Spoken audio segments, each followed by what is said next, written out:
Now, Theresa May is planning a new push next month to get Parliament to back her Brexit withdrawal agreement. Today, Cabinet Ministers urged her to abandon her talks with Labour, but she met Jeremy Corbyn this evening and announced afterwards that the House would vote on her deal in the week beginning June the 3rd. Sky's chief political correspondent, John Craig, is in Westminster. So bring us up to date with what's happened this evening then, John. Well, the Prime Minister met Mr Corbyn in her office just behind the House of Commons chamber. Excuse me, they met for an hour or so. And after the meeting, Number 10 confirmed what we've been reporting on Sky News this evening, that the big vote, the crunch vote on the withdrawal bill, that's the legislation for leaving the EU, will be in that first week of June after the Whitsun recess. So this is what Number 10 are saying. This evening, the Prime Minister met the Leader of the Opposition in the House of Commons to make clear that our determination to bring the talks to a conclusion, deliver on the referendum result to leave the EU. We will therefore be bringing forward the withdrawal agreement bill in the week beginning the 3rd of June. It's imperative we do so then if the UK is to leave the EU before the summer parliamentary recess. Talks this evening between the PM and the Leader of the Opposition were both useful and constructive. And they go on to say tomorrow talks will continue at an official level as we seek the stable majority in Parliament that will ensure the safe passage of the withdrawal agreement bill and the UK's swift exit from the EU. Well, a stable majority in Parliament, that's easier said than done for the Prime Minister because there's a lot of opposition to all sorts of things. I mean, top Tories don't want her to compromise with Labour on a customs union. Senior Tories wrote to the PM last night saying that any deal must not be binding on her successor. And then, of course, there's all sorts of the Irish backstop issue and so on. But what we expect to happen now is probably on Thursday during the business statement, Andrea Leadsom will say the bill's going to be introduced in the Commons first reading, probably next week. Then they go away for the Whitsun recess, and then that big debate will happen during that week, the week when they come back from the Whitsun recess. Now, talks continuing, Number 10 are saying, so what that means is they're going to try and reach some sort of deal with Labour. But we know that a lot of Tories don't want to deal with Labour. And last night at the Parliamentary Labour Party, a lot of Labour MPs, including senior figures like Dame Margaret Beckett, said don't do a deal with the Tories. So it's all very well the Prime Minister talking about a stable majority in Parliament. There isn't one. We've seen that this year. She's taking a gamble, but she's desperate, of course, to get this legislation through by the end of July. So, first of all, the UK can leave the European Union at the end of July, beginning of August. And, of course, then there's the whole issue of her departure date for Number 10. Thursday, she's got a vital meeting with the leadership of the 1922 Committee Executive, and they are really hammering her hard to announce a date for her departure. So, a race against time for the Prime Minister. A race against time for the Prime Minister. Now, a few moments ago, after those talks, the Brexit Secretary, Stephen Barclay, had this to say about tonight's meeting.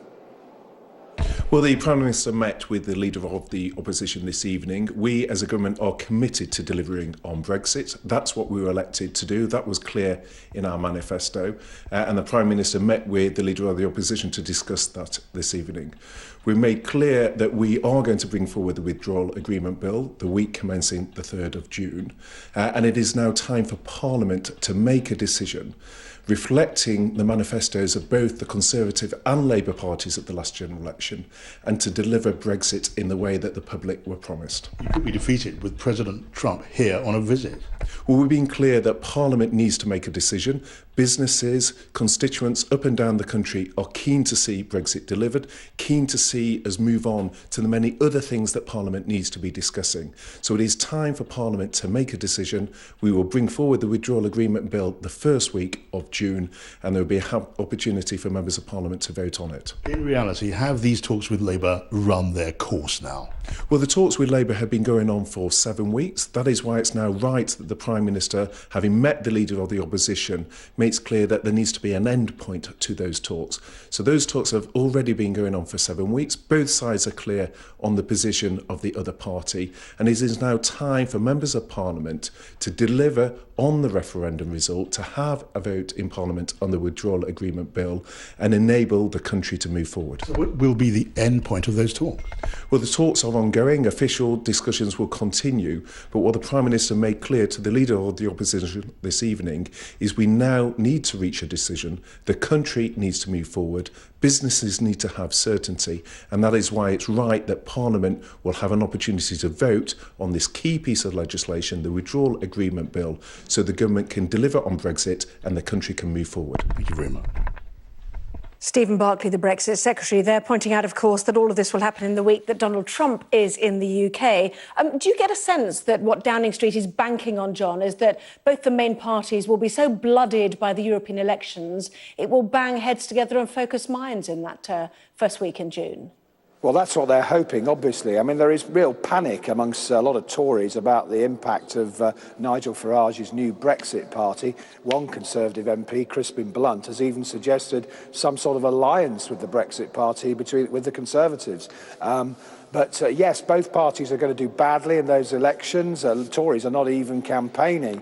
The polls suggest Labour doing. The polls suggest Tory vote collapsing, Labour vote slipping.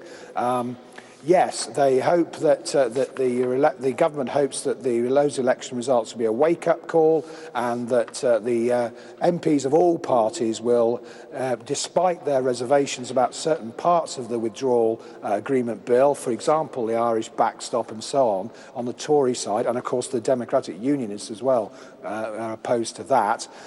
They hope that they will get it through, because of course there is this impatience now to leave the European Union. Remember, the Prime Minister 108 times, as Tory MPs keep reminding us, said we were going to leave the EU on the 29th of March, then it slipped to June, then of course Brussels set a date of October, but the government is now banking, hoping that they can get this legislation through by the end of July, when Parliament rises for the summer, and so the UK can leave on the 1st of August. That is the timetable they're now working to, but of course that at the same time there's the clamour from Tory backbenchers and indeed those inside the Cabinet for the PM to be gone by the summer as well.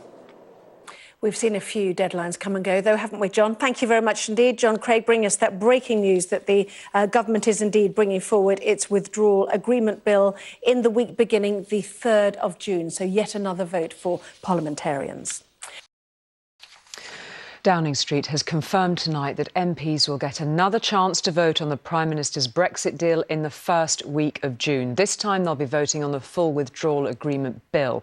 Well, tonight Theresa May met Jeremy Corbyn as talks between the government and Labour appear to remain far from a breakthrough. Well, our political editor Robert Peston is here. I suppose that's one of the parts of the story tonight, not least that Trump arrives in that first week in June. That aside, just talk us through what's happened this evening. So the Prime Minister is spoiling us. She is, in effect, having a fourth go at trying to get her Brexit deal passed. Let's be absolutely clear, the concerns about among her own MPs, let alone the opposition, about her Brexit remain the same as they ever were. So, in my view, the only hope she's got, and what's motivating her in bringing the deal back in the first week of June, is she may believe that her own MPs will be so terrified by what will have happened by then in the European parliamentary elections. Everybody expects the Tory party to be effectively wiped out in those elections, the Brexit party led by Nigel Farage likely to win, that they will at that point think, well, if we don't back our Brexit deal, it's curtains for the Tory party. Now, I don't think that is what is going to happen. I think Tory MPs will be furious with her for not changing her Brexit deal and furious with her for allowing the elections to happen. And I think at that point they will attempt to throw her out, not least because actually her MPs, the trade union of her MPs, the 22 committee, have asked her to name the timetable for her departure. She's refusing to do that. They asked her to actually have this vote before the European elections. She's refusing to do that. So the anger with her is pronounced. The other thing I can tell you is that although talks in theory between Labour and the Tories continue, my understanding is that Labour will pull the plug on Thursday because they don't see the bridge between the two parties, the gulf between the two parties being bridged, and they do not want to be seen to be beholden to the Tory party as they go into those elections. So I think things are looking really dodgy for the Prime Minister. My own prediction is she is about to run out of road and she will probably go very early in June. OK, Robert, thank you very much indeed for that. Well, deal or no deal with Labour. And before we even get to June, as Robert was mentioning there, we are just 9 days away from the European elections. But so far, the Conservatives haven't launched their campaign nor published a manifesto. In fact, in many parts of the country, the party isn't even campaigning, with activists turning their backs on the Prime Minister and her Brexit deal. Barry Lewis is a proud, lifelong Tory, the Conservative leader of Derbyshire County Council. He's fought for the Tories in every election since he was a teenager, stood shoulder to shoulder with Prime Ministers. He doesn't look like someone who would go on strike until now, because he's refusing to campaign for his party in the European elections. We have to do something. The government, and the Prime Minister in particular, is just not listening to grassroots members or the general public at all. Barry Lewis isn't alone. All his fellow Conservative councillors believe so many voters are angry with their own party's handling of Brexit, they've also gone on strike. There will be Conservative Party campaigners out there pounding pavements for hours upon hours, and they may see you as someone who's letting the side down. I'm sorry, and you know, it's unfortunate and all of that, but we've got to do what we've got to do. Here we are in May, just days away from the election, and as a Conservative, I'm not campaigning for my own party. And that, you know, that causes me a great deal of anguish.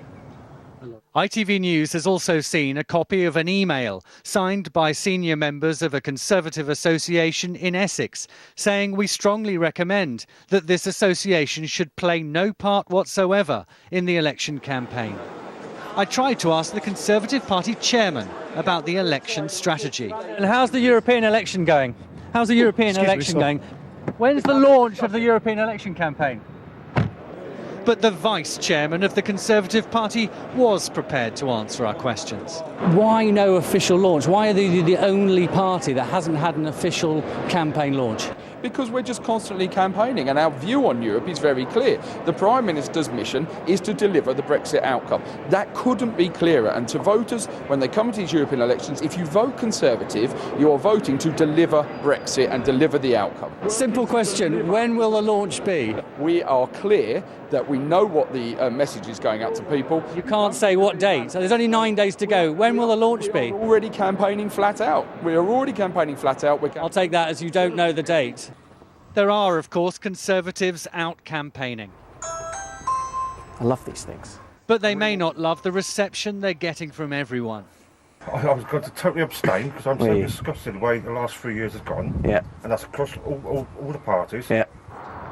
And it may well suit the party leadership to play down the campaign if results are expected to be bad.